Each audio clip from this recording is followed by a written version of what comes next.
I imagine if I did the whole movie review like that. Hello, everybody. Good morning, good afternoon, good evening, whatever time it is you're watching this YouTube video. It's the correct time to be watching this YouTube video. Today, I'm going to be reacting to none other than the new Spider-Man movie. I just came back from watching it, and I'm going to be giving my non-spoiler review here, and then I'm going to later on go into more spoilers about what I liked and disliked about the movie. So this first section is my non-spoiler review. Non-spoilers. So first of all, I just want to say the movie was a pretty good movie, pretty good experience. I'm just gonna go right into it and say my score for it would be 8.5 out of 10. It's a good movie. It sets up a lot of good things, and in my regard, it kind of falls or fails in the full on payoff and some of the things that it was setting up for, which I'll get into later on in my spoilery review. Um, the action sequences top notch, the choreography great, the pictures, the story itself was decent. I really enjoyed the characters, especially one of the new characters. I really liked what they tried to do with her. Um, that did I think it paid off at the end? Not really, but again, I'll get back. I'll get explain that more later on. Um, what else? It was pretty straightforward. The trailers, I only saw one of the trailers, and it did a good job, kind of telling me what to expect. Spider-Man has recently lost everything, kind of solo dolo, going through that, going through what looked to be a change. And you will find out more about that change later on in the movie. Um, but yeah, it's pretty straightforward. 8.5 out of 10 in my books. Nothing too crazy. But now to the spoiler section. I just really want to get to the spoiler section because I feel like have a lot more to say about that than I do about non-spoilers. It's straightforward. 8.5 out of 10. If you like Spider-Man movies, you'll like this one. But spoiler. Um, so one of the things that I didn't really like I said, I felt like the movie built up a lot of good things, and it just didn't pay off in the end. Those good things, most especially with the Jean Grey. Yes, everybody, if anyone was a fan of X-Men and things like that, Jean Grey is in this movie. I don't think they really paid off on Jean Grey. They kind of brought her in, and she was just like this mind controlling person who could jump into other people's minds and have them do things for her. And she was on this hunt to try and save her sister. Uh, and we with Jean Grey, she's like one of the most powerful mutants in the X Men team, in all of X Men, and like it just felt like she was very disconnected from the X Men entity. She just kind of felt like another random character. If I could, if if that makes sense to you, if you see this movie, you know what I mean. You might feel the same way. She just felt like just a run of the mills like random day villain for Spider Man at the moment. So she didn't really feel like any connection to the X Men. I thought they were gonna like try and use her to build into the X Men. Even towards the end, when she was leaving on the bus, I thought she was gonna be going to Xavier's school for gifted children and things like that. But nope, she's just right on the bus to somewhere, who knows where. And I felt like they really didn't do as much as I would have liked them to do with her and her character. Hopefully, they do a couple more things with her later on. Maybe they actually do. Maybe she just eventually ends up at Xavier's School of Gifted Children. But right now, it just kind of felt like a regular person. I mean, with superpowers, but you know what I mean. And then that was honestly, in my opinion, like the biggest fall off for me in that movie. Just like the fact that like she just kind of came and went. Another issue I had with the movie was with the Spider-Man metamorphosis. Um, I like the way it was going with it in terms of like trying to show that hey, Spider-Man is becoming something else. He's evolving into something that we have never seen him evolve into before. He's now shooting organic webs, and he's trying to his sight senses are heightened and things like that. And throughout like most of the movie, he has been fighting this like metamorphosis, this evolution, and at some point in the movie, he just like gives up on fighting, and they just like controls it. And I felt like that kind of turned too quickly, and kind of just didn't feel like it's manifested or like gave that big like grandiose feeling that I thought they were trying to that I felt like they were trying to go with when he like finally um mastered that metamorphosis. it just kind of like he starts fighting it. He's like, "Oh, my senses are too loud. My webs is not shooting the way I wanted to shoot. Everything just kind of sucks right now."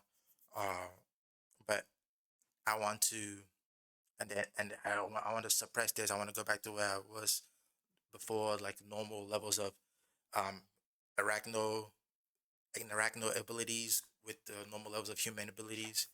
Uh, I want to go back to that, and then he just randomly like towards the end just like takes off his inhibitor chip and just kind of like, oh yeah, I can control it now. Like I was expecting, I was, in my old anime head type of way, I was expecting a training arc. I was expecting him to be like, okay, now I'm getting better at doing my webs, and my senses are becoming a little bit better. I can I can focus now on more things. But now he just kind of turns it off, and he's like, oh yeah, I get it now. And I felt like that kind of was kind of rushed through and I feel like they could have just like maybe like given us a bit more time to like for him to like get used to it. And they just kind of like, whoop, nope, he got it now.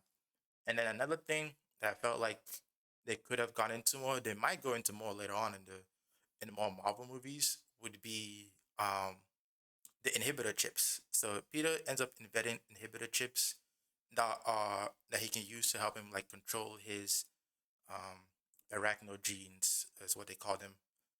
Trying to suppress his spider enhancement, his spider evolution.